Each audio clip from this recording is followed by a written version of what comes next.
All right, good afternoon, everybody. I'm here with my lovely mother. She taught kindergarten for how many years? Over 25. Over 20, no, more than that. I know it was over 25, but you Yeah. taught 33 years. 33 years teaching elementary school, mainly kindergarten. That's correct. And so I thought it would be a good idea to interview my mother so that she could give you some of her insight since she did teach kinder for so many years. So, Mom, aka Mrs. Rodriguez, what inspired you to become a teacher? Well, was very young when I knew that I wanted to be a teacher to begin with. And then when I was in pre-primer, because way back then we went to pre-primer before going to kinder. So this was like a pre-K type thing. Right. Okay. And I had a teacher that inspired me because I saw her as a very loving and kind and patient person who always was trying to make us, feel comfortable. Because remember, we lived out in the country and we hadn't been around a lot of people. And I remember her, and specifically, her name was Ascension Rodriguez. And she treated everybody with the same loving, caring patience, no matter, some of us didn't know any English. Some of us only knew Spanish. Some of us, all of us, were very poor, but that didn't make a difference to her. And I think that stayed in my mind that I could, be like her. Yeah. And so that's where it all started. Where it all started. Yes. Yeah. Well, that's good. How was it your first year teaching? I know this story, by the way, Yes. but they don't. My first year teaching was extremely difficult. It ended up being extremely difficult because I started teaching in Laredo, and you did not live in Laredo. No. You were, how far is Laredo from where you grew up? about 100 miles. About 100 miles away. Yes. But that wasn't necessarily the issue. The issue was that I couldn't talk. All of a sudden, when I would get there, I lost my voice. And I had a lot of bronchitis and asthma, and we couldn't figure out what was going on. And I landed up in the hospital several times, and the doctors couldn't figure it out. So finally, after being in the hospital and thought I was ready to go back, I went back, and the day I got there, again, the same thing happened. So when I came back to see the doctor, the only thing that they could come up with was that there was something in the atmosphere there that I was allergic to. And so, I was insistent that I wanted to finish my first year there, and I went back, and that same day I had to come back because I got real sick, and again I couldn't talk. So I came back home, my brother went to pick me up, and I was crying all the way back because it was my first year, and I loved what I wanted to do, and yet I couldn't do it. I couldn't. How finish. far in the year did this happen? About the middle of the year.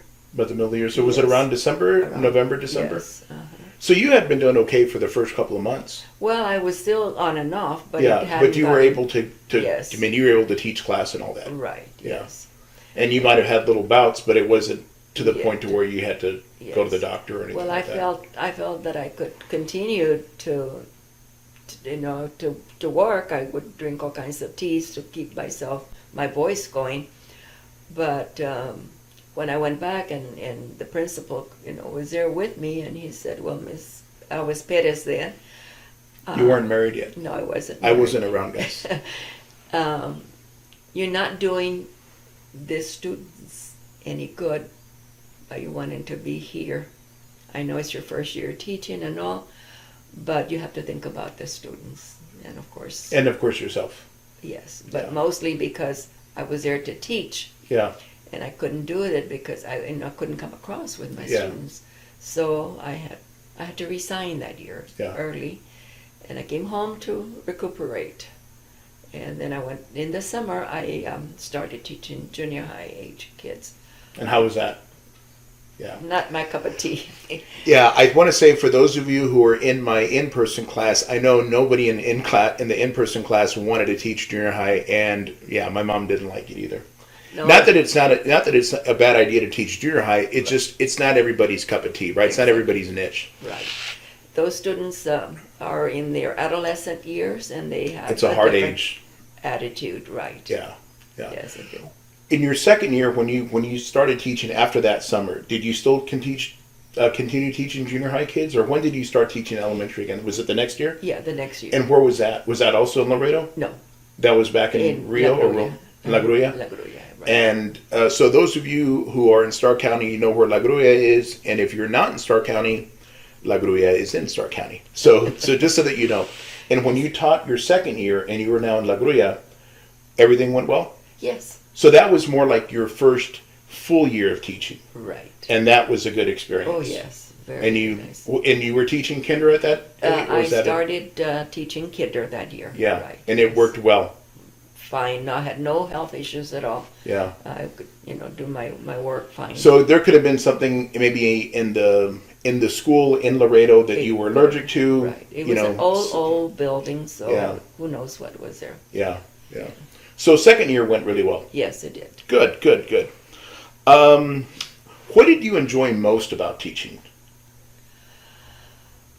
I think the most thing that I enjoyed was working with the students and seeing how, well, especially kindergarten, they were so eager to learn. And that made me want to teach them more because I saw that eagerness, little 4 and 5 year old kids they're like little sponges. Everything you teach them, they just absorb. And I saw that. And so I wanted to do more for them. Yeah. And so that was what I enjoyed doing. That motivated you to Right. keep on at going, right? And, Yeah. and trying to find new ways of teaching them to make it fun. Yeah. Because kindergarten was always about fun. Yeah. And Guys, if you remember, I've mentioned this in class that especially when you're teaching in elementary school, keep it fun, right? Because we talked about this in class, and I didn't mean to cut my mother off, but one thing I wanted to mention, because I know we talked about this in class, was when we get to like junior high, when we get to high school, it becomes less fun and it becomes more learning a process in a science class or a math class, or learning, reading a short story and then writing an essay. And it's not that we didn't enjoy those things. Some of us enjoyed it more than others. But the learning itself was not as fun. Like when we think about elementary school is fun, right? Elementary school is supposed to be fun.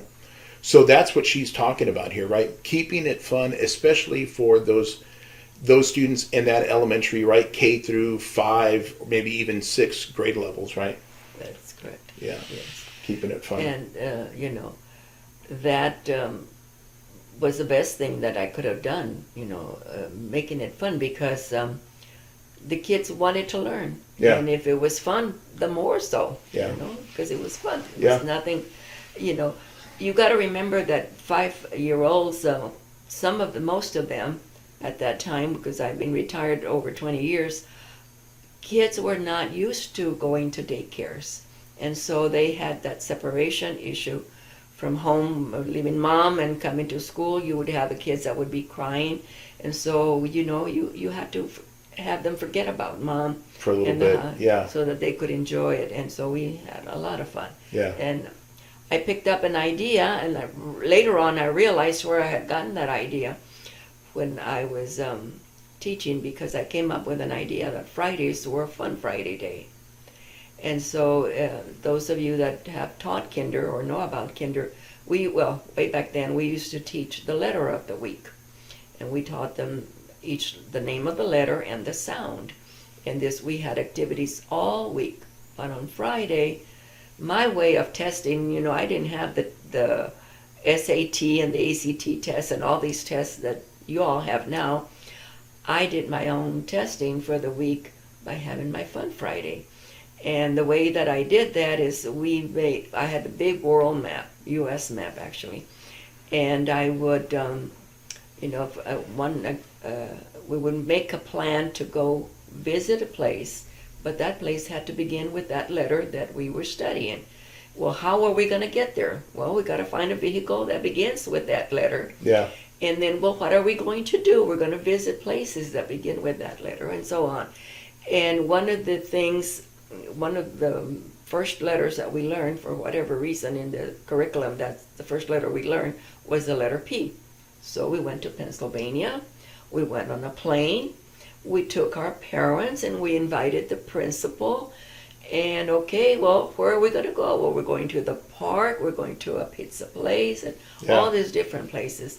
But what are we going to eat? Well, we figured out what are we going to take. We're going to take peaches and we're going to have pizza and we're going to have pies and, all these other things that began with the letter P. Picadillo with papas. There you go. And this was one way that I got parents involved, because when you're teaching, it's very important to have parents know what you're doing, because it's a two-way street.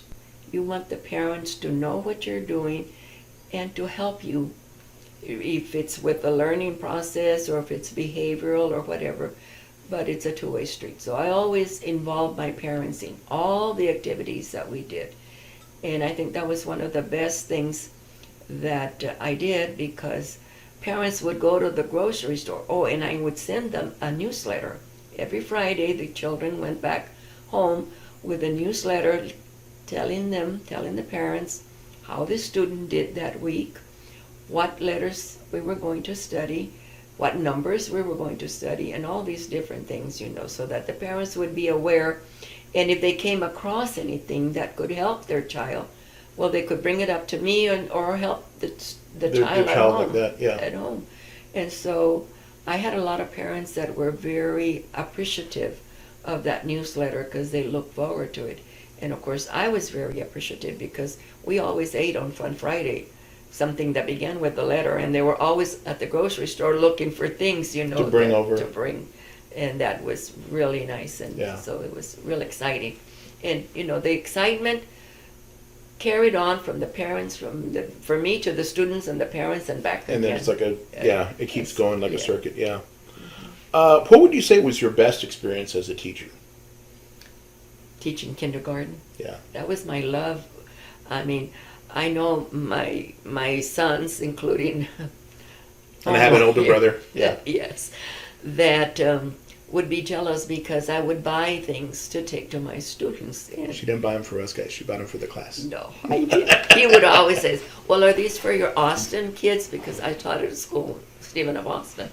And I said, no, but yes, they are for the Austin kids, but there's a bag there for my kids here at home too. Because he would be the one that would ask me, well, are these only for the Austin kids? Yeah. So that was the most exciting thing, I think. The kinder that you really kinder. enjoyed. Right, because that was your passion. Right. Because you did teach other I levels, taught, right? Yeah, junior high. Well, I taught from kinder through the 6th grade. And you taught 1st, 2nd, 3rd, 4th, and 5th, and 6th? Yes. At different times? At different times. And in the summer, I had the 5th, 6th, and 7th graders. Wow, so but that wasn't your thing. No. Okay, 3rd, 4th, you was okay? It was okay, but the students they didn't show the eagerness. Like the way they do in kindergarten, right. Yeah. So kindergarten was your passion? Oh, definitely. Yeah. Yeah. What would you say was your worst experience, or did you even have a worst experience? I thought about that a lot, but I really didn't have any worst experiences. All my experiences were very good. Yeah. And I attribute that to the fact that I involved the parents. I had a very good communication with the parents and the principals. I always try to be friends with the principals because I always wanted them to know what I was doing. Even with the school board, I invited the school board to come and visit me, and they did. They went to visit me, and they saw how they couldn't believe, all this learning that was going on, and we were having so much fun. Yeah. So, yeah, it was always nice. Good. So the reason I wanted to do this interview is because I'm teaching this class for students who want to go into teaching. So the last question I have is, what advice would you have to offer anybody who wants to go into teaching, especially in the elementary school range? The first advice that I would give you is to make sure that that's what you love doing. I mean, don't go in there because you think you're going to like it or because you're going in there for the monetary. No, there's not going to be any monetary. Yeah. Because As teachers, y'all, we don't make that much. Nothing compared to what other Professions do, right? And so, if you love teaching and you love students, the kids, whatever age group that you go to, I happen to like, the kindergarten age, but you might like the junior high age or even, other grades. That would be my best advice. You got to love what you're doing. What you're doing, right? That would be the best thing that I could tell you about. Have fun with the students. Fun doing what you're doing. Yeah. Lots of fun. Make it as fun as you can do it. Brainstorm ideas with your other teachers. Try to get them also on the same. And didn't you used to have like meetings with right. some of the other kindergarten teachers? Right. We had a weekly meeting with all the kinder teachers, and we all shared ideas. And of what each of you were doing in the class. What we were going to do, what we were doing. And that, they said something and that sparked an idea in your mind, and then we would talk about it and we would try it, and we saw how good it worked. So we kept, now there were some ideas that we tried and they didn't work, we put them aside. Yeah. And it's not a big deal, right? No, it's not a big deal. It's not a big deal. One thing I try to convey to the class is we're going to make mistakes as teachers. Exactly. But when you make a mistake, you can't obsess about it. You just move on. Okay, we tried something. Right. It didn't work the way we thought it was going to work. It's okay. We now know that we're not going to try that one again. Exactly. Or at least not right now. Maybe later we can go back and revisit it. But if it didn't work this time, it's okay. We'll try something else, right? Yeah. Yes. Always. We're not operating on anybody. So if we make a mistake, we already know the worst that's going to happen is we may have to repeat a process or something. And besides that, if you're having an observation, for example, your principal is coming to observe you, and you make a mistake or something is not working, the principal doesn't know that that's a mistake. You know about it. Yeah. So don't fret about it. Don't get all anxious or worried about it, because just keep on going and try something else. Yeah. He's not going to know that wasn't working for you. Yeah. I mean, they might catch it, but most of the time they're so busy trying to figure out, what they have to do. Yeah. So, just don't worry about it. No. Keep on going and keep on trying to do your best. So, guys, I just want to end the interview with saying you can see where my inspiration comes from. My mom taught 33 years, and my dad is a junior high counselor.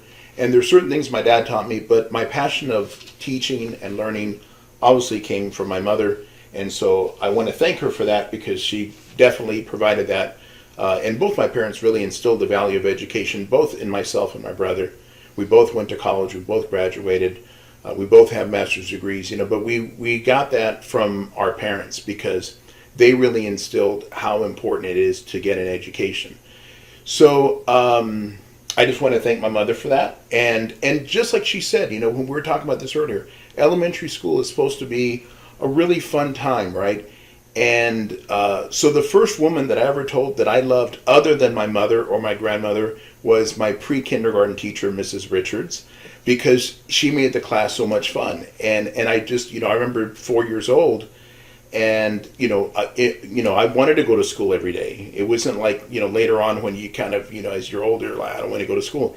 Pre-kinder, I wanted to be there. I wanted to be the first one there. And I remember it was nap time, and I went to go give Mrs. Richards a hug, and I said, "I love you," and she says, "I love you too. Now go take a nap." So, right, because that's what it's about, right? Elementary school should be fun. So, anyway, we're going to go ahead and stop the interview, but I appreciate everything my mom did for me. I love her very much. And guys, I wish you all the best luck in the future, and we will see you all soon. And if there's anybody that's going to teach kindergarten or teaching, I'm glad to be able to help you in any way I can. There you go. So not only do you have myself as a resource, but my mom's willing to help too. Y'all take care, guys. Bye-bye.